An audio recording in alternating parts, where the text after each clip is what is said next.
Bueno, pues yo soy Almudena de Benito, soy doctora arquitecta urbanista y directora de Chiquitectos, que Chiquitectos es un proyecto lúdico y educativo para acercar la arquitectura a los niños, niñas y jóvenes, ¿no? Entonces, bueno, pues mi relación con la infancia realmente empezó hace, bueno, personalmente hace 13 años, que son los que tiene mi hijo, pero con Chiquitectos a nivel profesional hace 10, que fue, bueno, hace 11 en realidad, que fue cuando monté el proyecto. Desde entonces, pues empezamos con talleres infantiles, que luego, pues por demanda hemos pasado a talleres familiares y, bueno, hemos ido extendiendo, como digamos, las líneas de acción y de trabajo en este objetivo que es difundir la arquitectura, ¿no? Y que la sociedad se dé cuenta de la importancia que tiene la arquitectura en su vida, en los espacios que nos rodean, ¿no? No solo el espacio doméstico, sino también el urbano, ¿no? Entonces, bueno, pues hemos llevado a cabo muchísimas actividades y acciones y a Rafa le conocí en Paula Murcia, que es un congreso, un encuentro, unas jornadas para docentes. Y luego hemos coincidido haciendo un proyecto juntos en Paula, Mallorca, en el 2019, creo que fue, no me acuerdo. Sí, ¿no? 2019. Y bueno, esa es un poco mi relación. Yo aparte también soy profesora en la universidad, en la Rey Juan Carlos. Entonces ahí tengo ya relación con gente universitaria. Soy profesora de proyectos, o sea, asignaturas que tienen que ver con el diseño de espacio. O sea, que bastante, toda mi vida gira en torno a infancia, adolescencia y docencia, ¿no? Creo que podría resumirse. Y juego. Rivera, bueno, Rafael, pero todo el mundo me llama Rafa desde pequeñito y ya se me ha olvidado de él, se me ha olvidado. Soy arquitecto, estoy jubilado, pero en realidad cuando me preguntan ¿de qué te has jubilado? Es que no me he jubilado de nada, en realidad. O sea que, bien, los papeles lo dicen, pero sigo activo. Me he jubilado de lo que menos me gustaba de la profesión y me he quedado con lo que más me gustaba. Yo, en realidad, mi relación con los niños empezó hace 70 años, que era cuando yo era un niño. Y esto he intentado que ese olvido generacional del que tanto se habla no se me olvidara nunca. Eso lo he ido alimentando, pues primero con mis hijos, luego con mis nietos, de una manera como muy directa. Y aparte de eso, pues he hecho voluntariado muchos años, 12, con niños muy pequeños, ¿no? Con niños desde 6 a 12 o 14 años, en distintos escalones. Y esto me ha retroalimentado de una manera muy importante, muy interesante. Aparte de que eran niños de familias desestructuradas, que es un eufemismo para decir, para nombrar a los niños que hemos abandonado definitivamente sin ningún pudor, aparte de ello, podrán ser de familias desestructuradas, pero eran niños y niñas, quiero decir, ¿no? Y entonces esto permanentemente me retroalimentaba. Como al mismo tiempo daba clases en la Escuela Politécnica, yo habitualmente trasladaba los ejemplos de la vida que me daba el voluntariado a los alumnos de 18, 19, 20 años, porque eran de segundo. Tratando de hacer ver que la arquitectura era otra cosa más allá de las portadas de las revistas y de los premios y de las luces, pues también tiene sombras, pero también tiene sobre todo que es una actividad social vinculada al uso y disfrute de la gente. El objetivo del arquitecto no es otro que, o de la arquitecta no es otro que hacer feliz a la gente que palpa nuestra obra, ¿no? Y ese es el mejor Oscar, no hay otro. Aparte de eso, en mi vida profesional, pues también he estado vinculado al mundo del paisaje, de la jardinería y del juego, ¿no? De hecho, pues en Valencia hice el Gulliver, que es un poco por el que la gente más me conoce, aunque a mis nietos les preocupa mucho. Cuando voy con ellos, dice, pero abuelo, toda esta gente sabe que lo has hecho tú. Y yo digo, hijos, eso da igual, ¿no? Lo importante es que tú ves que se ríen, pues eso es lo importante. Entonces, y como ese, pues he hecho algún parque más y donde me gusta ir a mirar, sobre todo, y si la gente sonríe, buena señal. Si la gente no sonríe, algo no está funcionando. Y ese es mi pedigrí, en realidad, ¿no? Trato de tener mucha humildad respecto a las cosas que hago, porque hay que ser humilde y en la escuela no nos enseñan. En la asignatura humildad, que debería ser troncal, que no apruebas humildad de segundo si no has aprobado la humildad de primero, pero eso no ocurre, ¿no? Y conviene esto recordarlo. Y en este momento que estoy desvinculado ya del mundo docente y del mundo profesional, pero no lo estoy, ¿no? Sigo colaborando con la escuela, sigo dando charlas, cursos, seminarios, dibujo, diseño, escribo, no sé, me agoto. Pero bueno, los niños me suelen dar fuerza, ¿no? Son eso que dicen, me matan pero me dan la vida, pues eso es lo que pasa conforme pasan los años. Bueno, para mí el tema de los recorridos cotidianos, ¿no? La importancia que tienen en la vida de la infancia y también en la adulta, ¿no? Y el aprendizaje que podemos sacar de ellos es crucial, ¿no? Creo que la ciudad puede entenderse como un campo de juego, ¿no? Más allá de que existan lugares cercados para el juego, ¿no?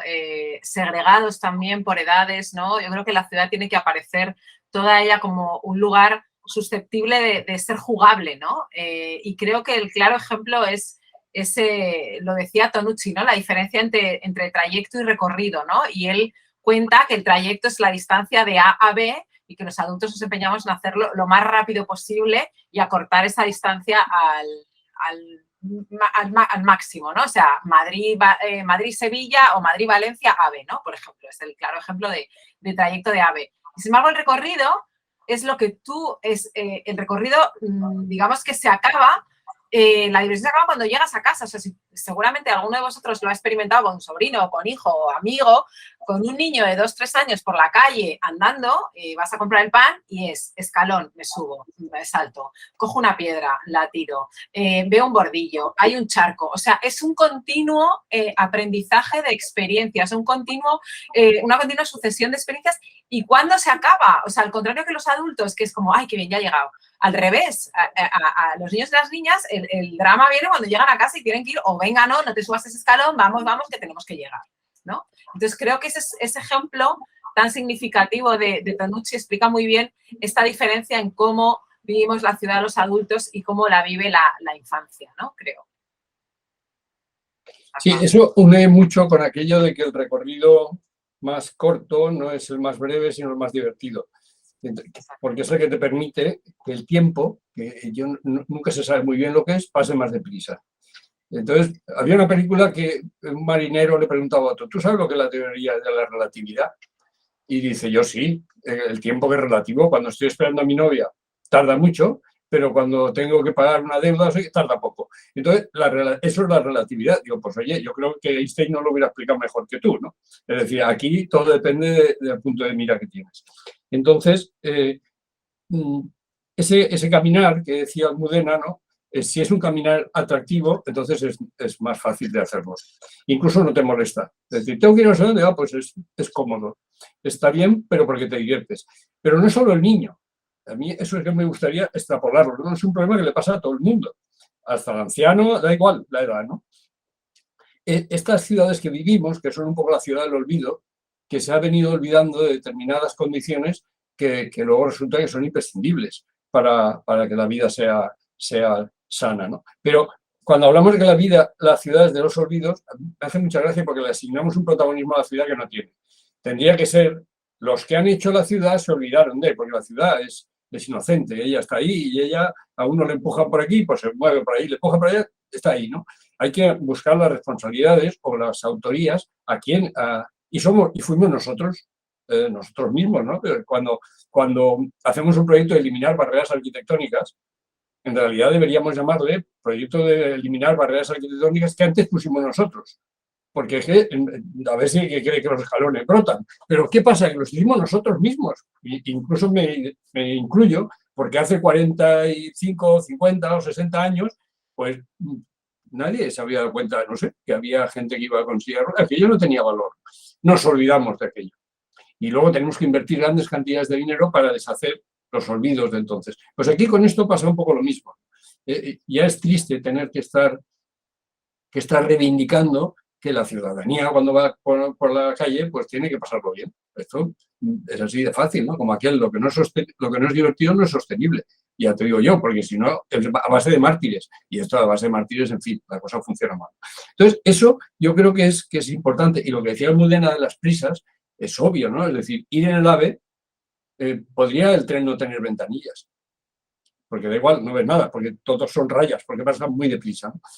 ¿Y qué importancia tiene ver por una ventanilla el paisaje cuando vas de un sitio a otro? Hombre, pues mucha. por lo menos yo recuerdo de pequeño, de niño y de no tan niño, o sea, que yo iba imaginando personajes que iban por el paisaje que pasaba a la velocidad que yo podía. Claro, ahora no puedo, tendría que estar imaginando bólidos y no sé, y cohetes espaciales porque no hay otra cosa que ver ahí. Entonces, esa mezcla de la vivencia, la diversión, lo que ves, lo que percibes, lo que reconoces.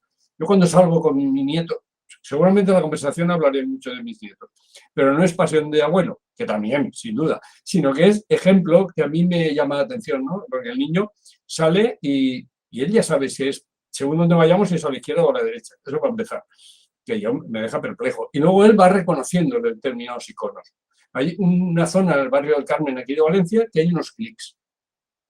Puestos en las esquinas, arriba, un señor se dedica a poner clics y el niño los tiene identificados absolutamente. Y ya sabe por dónde va a girar porque hay un clic. O hay unas pinturas, unas pintadas de un gato negro, solo silueta, pegadita al suelo, ¿no? Y él sabe que allí hay un gato y dice, bueno, ahora hay que girar a este lado. Entonces, ese itinerario, ese trayecto que decía, ese paseo ilustrado con una morfología que al niño le entra, esto es una joya, ¿no?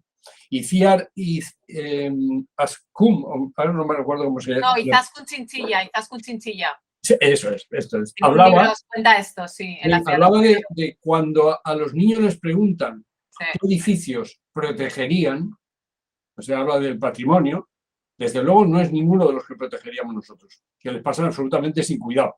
Pero si es la estación donde va a recoger a su padre cuando viene no sé qué, si es en la parada, entonces esas referencias son las que si se las quitas, el niño se pierde. Pero eso al que protege el patrimonio, ¿qué le importa? Está hablando de otra cosa, que me parece bien, no estoy diciendo que no, pero en realidad deberíamos empezar a conjugar de qué manera generamos una imagen de la ciudad susceptible de ser apropiada por los distintos escalones que... Porque esa apropiación conlleva diversión, conlleva satisfacción, reconocimiento, seguridad, conlleva muchas cosas, que tenerlas en la calle es muy importante.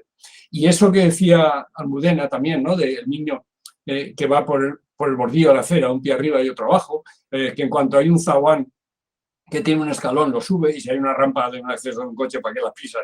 No puedes ir, con el niño no puedes ir con prisas, porque aquel se baja, venga, vente para acá, sube, baja, y él monta su historia, ¿no?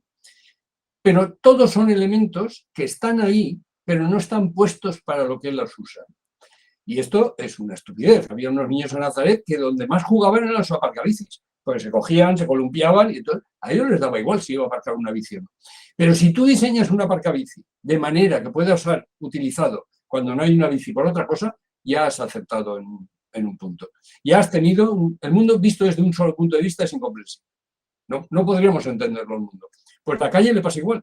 Vista desde un solo punto de vista es ineficaz.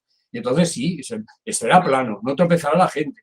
Ya, pero tú le dices a un niño no hay que tirar los papeles al suelo, pero él no llega a la papelera. Entonces, fantástico. Esto es una pedagogía sensacional. El niño te mira y dice, este es tonto. No sé, ¿qué quiere? ¿Jugar al baloncesto? ¿No? O los niños se sientan en los bancos y le juegan los pies a todos. ¿Y qué pasa? Que no merecen... tú siéntate en un sitio que te jueguen los pies y verás qué alegría y qué contento estás, ¿no? Entonces, ¿qué pasa? Que no es susceptible de reconocer como cliente urbano para tener las mismas prestaciones que tiene el adulto, ¿no? Entonces, eso, pues no le damos importancia. Y bueno, entonces diseñamos las calles, ¿no? Que los árboles son bolitas. Esta cosa de la abstracción, porque no tienen apellidos y entonces están simétricamente puestos enfrente y está todo, qué bien queda el plano, pero luego vas allí y dices, coño, la sombra no está donde debería estar. El banco molesta, pero aquí se ha dibujado, pero con el objetivo del dibujo y no de la acción del que va a utilizar eso que está dibujando. Yo creo que a raíz de esto que decías, yo siempre estoy súper en contra de la frase esta de que los niños y las niñas son los ciudadanos del futuro. Yo que creo que tiene mucho que ver con esto que estabas contando. No son ciudadanos del futuro, son los ciudadanos del presente y son personas, ¿no? El otro día fui a un taller y un padre llevaba una camiseta que ponía Children are persons. Digo, claro que sí, es que los niños son personas. O sea, y se nos olvida pensar en la ciudad para ellos. Yo hace una semana estuve en Praga y en el aeropuerto de Praga hay fuentes a 2 niveles y no era para minusválidos, era para niños. Y en el lavabo general del baño del aeropuerto, igual había un lavabo más bajito, obviamente luego había un baño de personas con discapacidad, pero o sea, se estaba pensando en un público infantil de 1 metro de altura, ¿no? Y luego esta historia que contaba también Rafa bueno, que para mí es la subversión de los objetos, ¿no? O sea, los niños y las niñas son maestros en subvertir la función de los objetos, tanto dentro de casa como fuera. Dentro de casa, la cama es un barco, o es un refugio y me meto debajo, o el armario es una cueva, ¿no? Y yo tengo un artículo escrito sobre esto, ¿no? La subversión de los objetos en espacio doméstico. Y en la ciudad pasa lo mismo. Una barandilla se convierte en un tobogán, unas escaleras se convierten en un lugar para saltar, o sea, es continuamente, ¿no? Esta imaginación, y eso es lo bonito. Yo creo que los ciudadanos se apropien de lugares, que se ve mucho, ¿no? Típica Plaza Dura, que al final es el paraíso de los skaters. Claro, es que has hecho un sitio perfecto para... Y seguramente quien lo hizo no lo pensó, pero bueno, es muy bonito cómo la ciudadanía se va apropiando de esos espacios públicos y usándolos como a ellos les convienen, ¿no? O como nos conviene a nosotros, como queremos vivir la ciudad, ¿no? Sí, pero además fíjate que esa apropiación que tienen nos da una pauta de que es mejor poner la abstracción de un barco pirata en una plaza que poner un barco pirata. Por supuesto, por supuesto. Y ahí entra el trabajo del profesional, diseñador y no sé qué, pero de la mano del niño. Y entonces, eso va cambiando el horizonte. Y entonces, además, posibilita la utilización de otros sectores de la población. Yo estoy haciendo un trabajo ahora para adolescentes en Murcia, ¿no? Que es otro gran olvido. Los adolescentes pasa lo mismo que estaba diciendo Almudena. Dice, bueno, la adolescencia ya se les pasará. Digo, ya, pero vendrán otros. O sea, es que, ¿de qué me estás hablando? Cualquier periodo de transición tiene presente. Porque si no tuviera presente, no habría nada en ese momento. Por lo tanto, existe el presente de todas las etapas de transición. Y entonces, el adolescente, que está entre el clic, el muñequito y la gomina, y entonces se mueve ahí en esto que no sabe por dónde va, pero no sabe por dónde va porque no sabe por dónde va. No es que no quiere saber por dónde va. Y a nosotros pasó igual, ¿no? Entonces, la ignorancia no tiene sentido. Pero el adolescente es el que va a un banco y se sienta en el respaldo y pone los pies en el asiento. Vale, muy bien. Y tú, todo lo que se te ocurre es decirle no se pueden poner los pies en el asiento. Eso es todo lo que se te ocurre. Es decir, él está haciendo propio algo y tú se lo estás prohibiendo. Y no le das alternativa. Entonces, claro, esto no puede ser. Esto no puede ser. Vuelvo a mis nietos, cuando mi nieto me dice, esto se ha rompido, yo digo, este niño ha hecho un esfuerzo mental para ubicar el concepto de romper en pasado y ha utilizado la ley que cree que vale para todos y lo que se nos ocurre es decir, niño, eso no se dice así, eso es un verbo irregular, se dice roto. Y te mira con cara de decir, este no está bien de la cabeza, pero ¿de qué me está hablando? No me está reconociendo, porque tú imagínate lo que es componer una frase con un verbo que él no sabe cómo ponerlo, ¿no? Y se atreve. Hace lo mismo que el adolescente cuando se sienta al respaldo y pone los pies. Y dice rompido, coño, pues si comer y comido, y no, pues será lo lógico, ¿no? Y no, nosotros entonces nos volvemos con la corrección a la excepcionalidad, a que eso no está hecho así, eso no se dice así, no te sientes aquí, ponte allá, tal. Entonces, eso hemos de revisarlo de una manera muy profunda. En el Gulliver, por ejemplo, el otro día hablaba con los del parkour y me dijeron, eres nuestro rey. Yo no los conocía, fui para ver precisamente que los adolescentes de parkour qué era eso. Porque había un tío que dijo, ¿tú qué ves allí? Y yo dije, yo un muro. Dice, pues yo veo una oportunidad. Digo, pues yo tengo que hablar contigo. Esto no va a quedar en una conversación, ¿no? Vamos a ver eso que quiere decir. Entonces me dijo, eres nuestro ídolo porque el Gulliver, lo del parkour, imagínate. Pero no nos dejan entrar. Está prohibido. Y digo, algo sabía de esto, ¿no? Pero ya hablé con ellos y les dije, vamos a ver, ¿por qué está prohibido? Entonces, siempre es porque los pequeños hacen el ejemplo de los mayores y se estampan y se lesionan. Digo, vale, y eso, la única solución es prohibirlo. O sea, yo comprendo el argumento de entrada. Ahora, ¿el argumento de salida cuál es? Porque claro, prohibirlo eso sabemos todo, para no hace falta gestionar nada. Pero, ¿y si los martes por la tarde solo es para los que hacen parkour o quieren aprender? ¿O si cuando se cierra a los niños se abre? ¿O si cuando hacen parkour los niños miran y se les explica que cuidado? ¿Y si? Digo, ya te he dicho 4. Y hay más. Si es que quieres gestionar el espacio público. Si lo que quieres es dividirlo y decir los niños están aquí, los adolescentes aquí, los mayores están aquí, la ciudad de los carriles, ¿no? Donde cada uno está en su carril, pero ojo, cambiar de carril. Para eso hace falta un semáforo, un paso cebra, un guardia urbano, hace falta muchas cosas, porque no se puede salir del carril, pues entonces, claro, es que estamos en eso. Y ahí es donde aparece el valor de la gestión, el atrevimiento de la gestión. Dice, ahora yo voy a probar que esto, ¿cómo podemos mezclar esto? Y aparecen muchas posibilidades, pero son incómodas, hay que pensar. Y esto de pensar es que es muy agotador.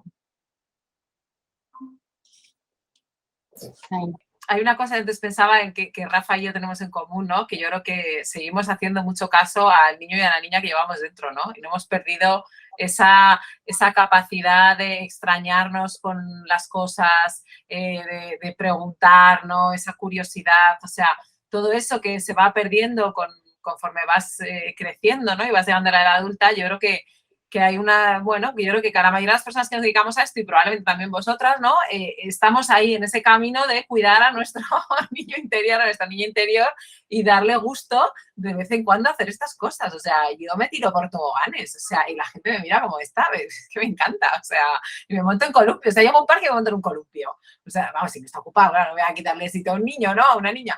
Pero yo creo que esa es la clave, ¿no? El que todavía tenemos esa conciencia un poco infantil que nos hace empatizar mucho y ponernos enseguida en el lugar de los niños, ¿no? Flavita Banana tiene una viñeta que dice, las personas buenas son aquellas que se agachan para hablar con un niño y con un perro, ¿no? Y es verdad, o sea, tú te hablas con un niño y yo me agacho siempre, o sea, me sale. Yo también. No le hablas desde arriba. O sea, y eso creo que es la clave, ponerte a su altura, a su nivel, ¿no? O sea, es otra manera de relacionarte de igual a igual, no de yo estoy arriba y tú estás abajo, yo tengo el conocimiento y tú no, ¿no?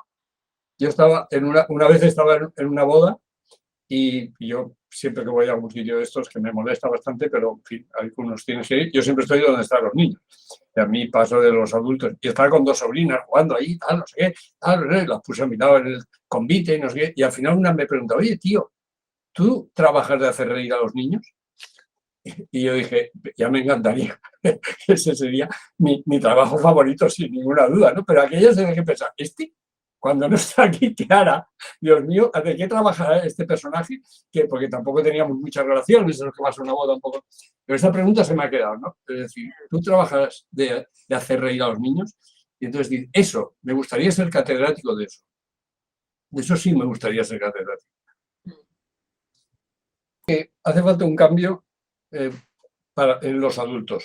Es decir, los adultos hemos de creernos que eso es así, que la ciudad es jugable y que el niño tiene los mismos derechos que nosotros, que no nos lo creemos. Es decir, una cosa son los derechos de los niños y todo lo que está escrito y tal, pero luego, cuando llegamos al terreno de juego, entonces ahí no interactuamos de esta manera y no lo toleramos.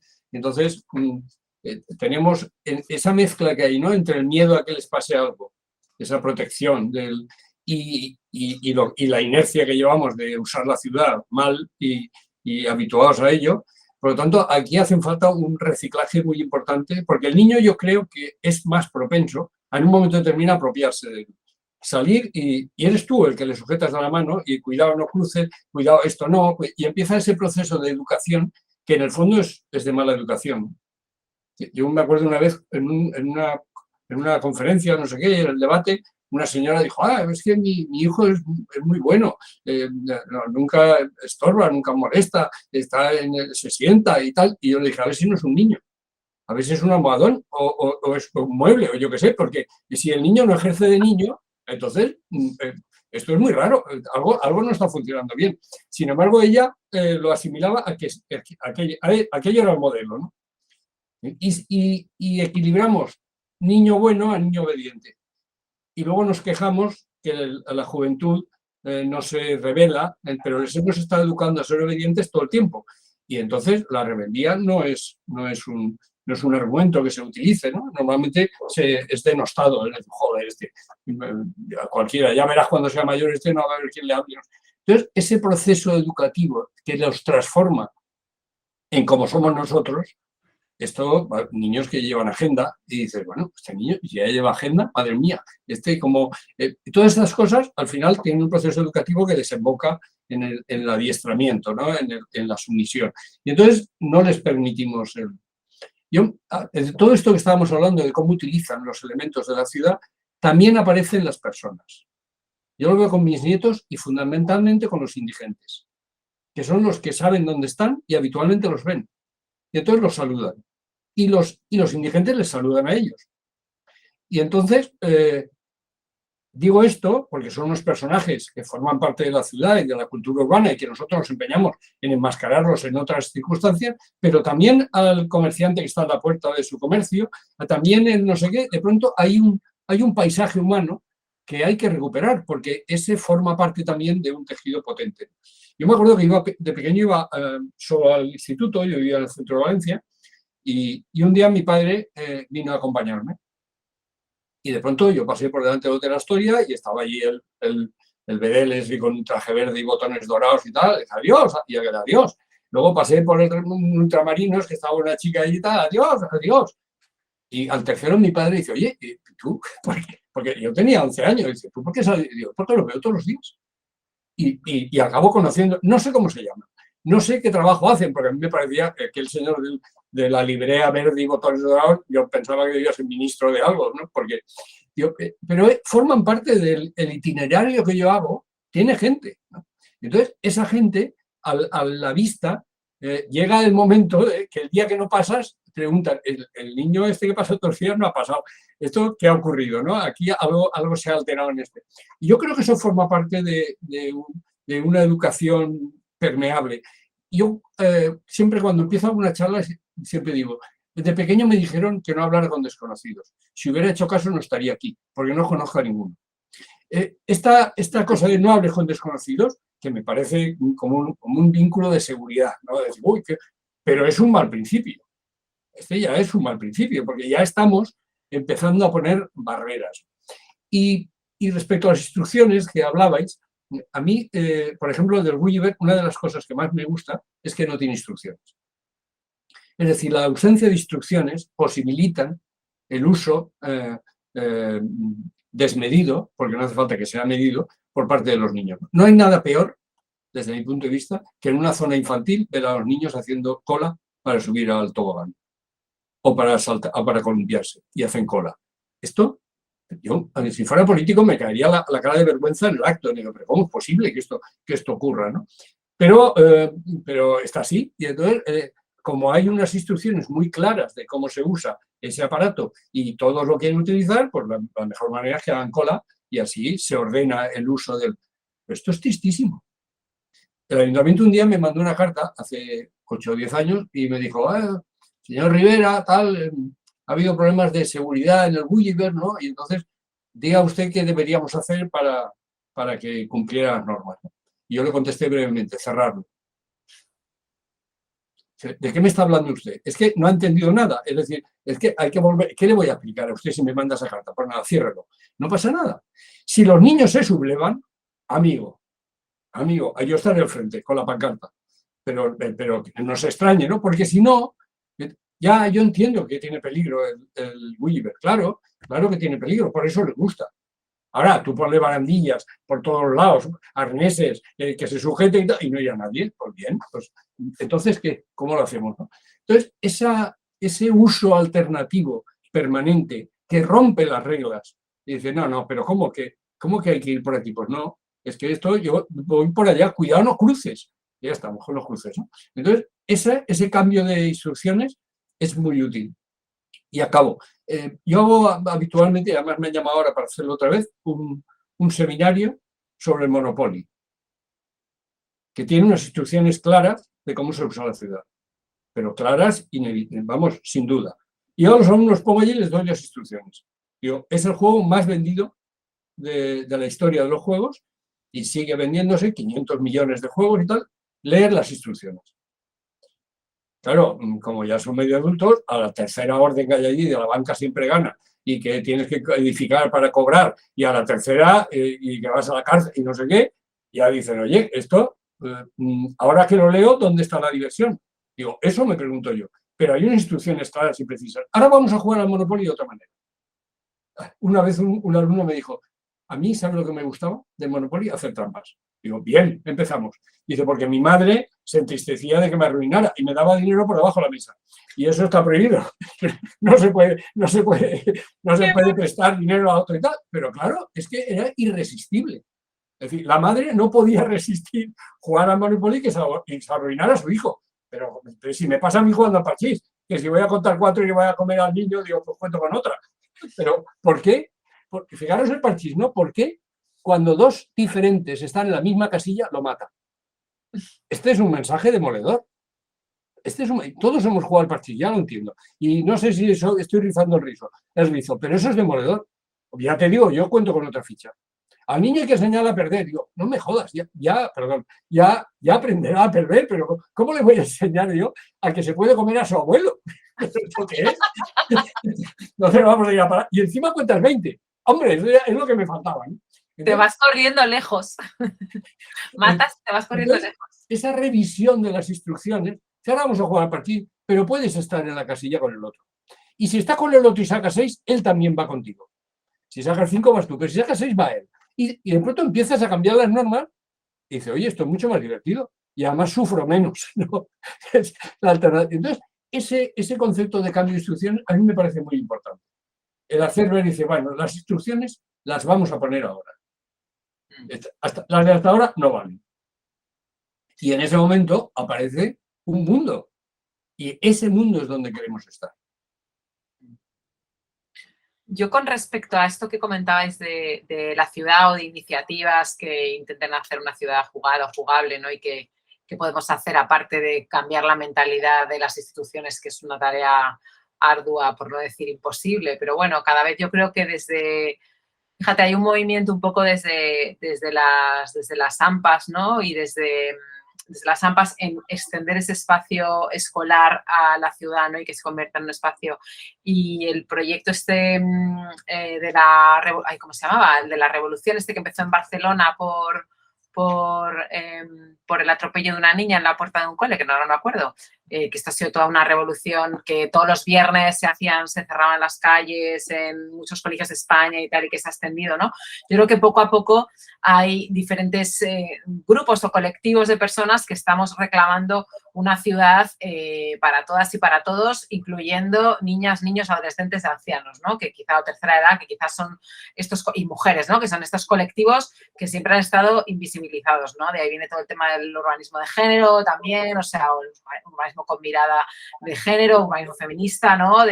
Bueno, pues tener esos espacios que han sido pensados para un hombre blanco trabajador que se mueve en coche, que es una ciudad que llevamos arrastrando desde el siglo pasado y que de verdad tiene que cambiar. Entonces, con respecto a iniciativas que trabajen esto, bueno, a mí vuestro trabajo me parece fantástico, me parece increíble que se lleve a cabo esto y de verdad os felicito porque enhorabuena que se haga y que hayáis conseguido fondos y que, o sea, que haya algunas personas que estén trabajando en este laboratorio ciudadano, digamos, como del juego, ¿no? Me parece ya una reunión buenísima. O sea, una cuestión, una iniciativa buenísima. Pero sí que hay cosas puntuales, por ejemplo, el Festival Concéntrico de Logroño, que seguramente lo conocéis, que además ahora han hecho una cosa aquí en Nuevos Ministerios en Madrid, ¿no? Que bueno, es durante una semana, pero bueno, la ciudad se para una semana, se hacen cosas, se hacen juegos, y se transforma el espacio público, ¿no?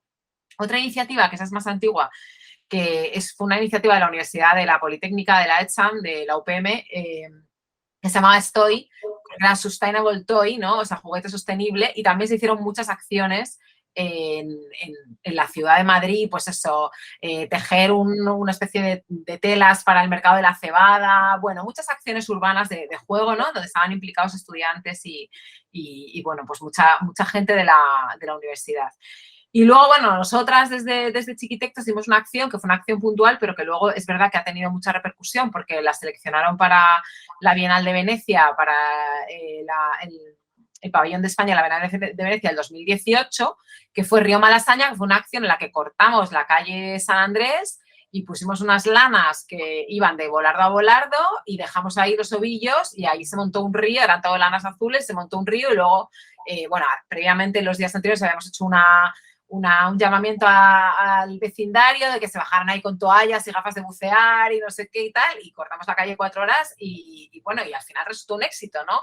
Es verdad que había adultos que se quedaban ahí como, pero había, bueno, niños que se quedaron descalzos y niñas que se tirándose por los suelos de la acera y luego gente mayor que también se metía ahí a tirar ovillos, ¿no? Entonces, es verdad que te das cuenta que todas estas pequeñas acciones al principio crean como un poco de qué está pasando aquí, pero al final la gente entra, ¿no? Y creo que una de las cosas más, que lo hablaba el otro día en una entrevista que me hicieron, en Madrid, la intervención que hizo Spy Urban en la Plaza Mayor, que no sé si la visteis, que metió una circunferencia gigante de césped natural en la Plaza Mayor de Madrid. O sea, fueron 4 días en el que la gente se fue ahí a hacer cosas. O sea, como simplemente con un cambio de material en un espacio público tú consigues que la gente vaya a hacer picnic, a hacer yoga, a hacer tai chi, a tirarse ahí a tocar la guitarra o simplemente a ir y estar sentado en el césped como si fuera el retiro, ¿no?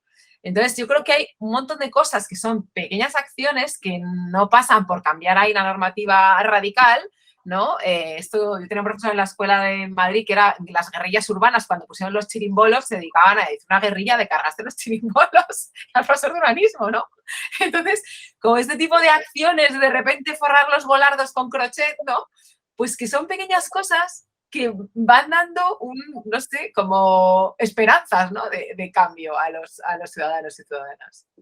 Pero fíjate, porque yo me pregunto muchas veces por qué eso no es permeable a las escuelas de arquitectura. Ya. Porque claro, ahí estamos formando profesionales. ¿Y qué profesionales formamos?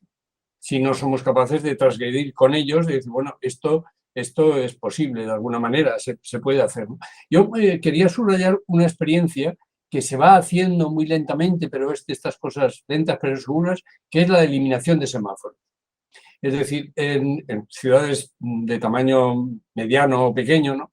Esa cosa de hacer una llamada a la responsabilidad de cómo usas el coche o cómo no, porque no tienes la prioridad en todo el... Es como si estuviera siempre rojo o ámbar. Y entonces tienes que... Entonces, esa cosa que todo el mundo dice, hombre, pero si el semáforo está a favor del peatón. No es verdad. Es decir, el semáforo lo que hace es limitar, dar instrucciones al peatón por dónde ha de cruzar y además le da libertad al coche cuando está verde, que aquello es una autopista, ¿no? Y le hace correr, porque no puedes cruzar ni a un ritmo normal, ni con un bebé, entonces, ni con, o sea, ni con esa un manera de reordenar, diciendo no. Ahora la responsabilidad va a ser colectiva. No hay un semáforo que nos diga... Es que si lo analizas de verdad, el haber tenido que recurrir a un artilugio para poder regular lo que somos incapaces de regular, esto es que me parece un síntoma del fracaso, ¿no? De decir, bueno, ¿dónde estamos? ¿Dónde vamos a parar?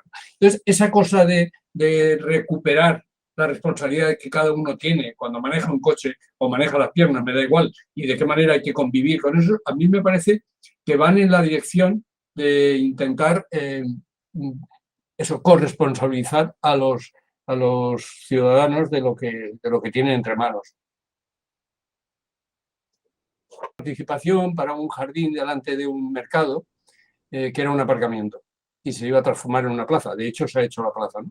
Y entonces esta cosa de la participación, de preguntar, ¿eh? Y los niños, pues todos querían un jardín, menos uno, que dijo que quería que fuera un aparcamiento.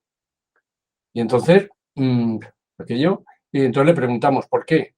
Y entonces dijo, porque mi madre cuando me lleva al colegio, cuando no encuentra aparcamiento me riñe. Qué fuerte. Ojo al dato, ¿eh? O sea, que la madre no encuentra aparcamiento, se pone nerviosa y la paga el niño. Y entonces el niño dice, ojo, que haya aparcamientos y a mí que me dejen tranquilo porque es la manera de evitar que me riñan. Que el niño ha llegado a interiorizar tanto la necesidad de la madre que prefiere que no haya jardín. Claro, para el que recoge la información, dice, uno que dice que no quiere jardín. Bueno, y digo, perdona, vamos a ver de verdad por qué no quiere y vamos a estirar de la madeja y ver de verdad dónde está el origen. El origen está en las instrucciones de un adulto que revierten sobre la opinión del niño, ¿no? Y entonces esto no vale, eso es hacer trampas como en el Monopoly, ¿no? Pero a mí me parece muy significativo. Es decir, fíjate a dónde hemos llegado. A que el niño se identifique tanto que ya renuncia a sus necesidades, por así decirlo.